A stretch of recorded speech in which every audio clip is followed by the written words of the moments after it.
హైదరాబాద్ లో real estate చేసేటోళ్ళ కంటే ఎక్కువ కొనే బయ్యర్స్ ఘోరంగా తిరుగుతారు హైదరాబాద్ అంతా. ఏం తిరుగుతారా అయ్యా, గిర్రా గిర్రా గల్లీ గల్లీ తిరుగుతారు. ఒక క్లయింట్ ఫోన్ చేసి 2:15 కి ఫోన్ చేసిండు, నేను లంచ్ కు పోవాలి 2:15 అవుతుంది అని చెప్తే 10 minutes లో వస్తున్నా అన్నారు.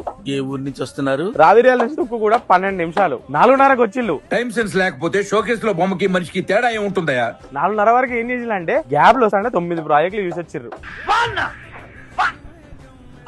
అరే గింత ఆపచ్చనేంద్రా అయ్యా, మీకు గిన్ని ప్రాజెక్టులు ఎందుకు చూస్తున్నారు? ఇట్లాంటి వాళ్ళు ఎట్లుంటారంటే 2-3 సంవత్సరాలు తిరిగి తిరిగి తిరిగి తిరిగి తిరిగి ఓ రోజు ఇంట్లో కూర్చొని చాయ్ కప్పులు ముందు పెట్టుకొని, అరే మనము 2023లో ఒక విల్లా చూసినాం గుర్తుందా, ఆ విల్లా మనం చూసినప్పుడు ఇద్దరం పోయినప్పుడు 1,20,00,000 చెప్పిండు, ఇప్పుడు పోతేనేమో 3 కోట్లు చెప్తుండు, ఆ ఇంట్లో వాడికి ఇంటికన్నా పైసలు తీసుకుంటున్నా అండి. అంటే అందరికి కూడా వర్కౌట్ కావాలి కదా, నువ్వు చూసినప్పుడే కొనుక్కోవాలి కదా.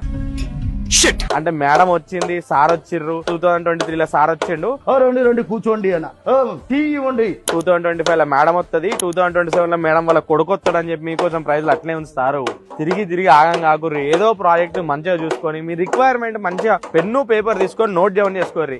ఎంత బడ్జెట్ ఉంది, ఎంతలో చూడాలి, ఎన్ని బెడ్రూమ్లు కావాలి, ఎట్లా వాస్తు ఉండాలి, ఏం కావాలి, లోన్ ఎంత పెట్టుకోవాలి, ఈఎంఐ ఎంత ఉండాలి, కనెక్టివిటీ ఎంత ఉండాలి, అన్ని పేపర్లో రాసుకోర్రి. ఒక 3 ప్రాజెక్టులకు రౌండ్ అప్ చేసుకోర్రి. ఆ రౌండ్ అప్ చేసుకున్న ప్రాబ్లం ఒకటి ఫైనలైజ్ చేసుకోర్రి. ఈ గిరగిర తిరిగి డీజిల్ పైసలు వేస్తూ మీ ముఖాలు కూడా ఖరాబ్ అవుతాయి.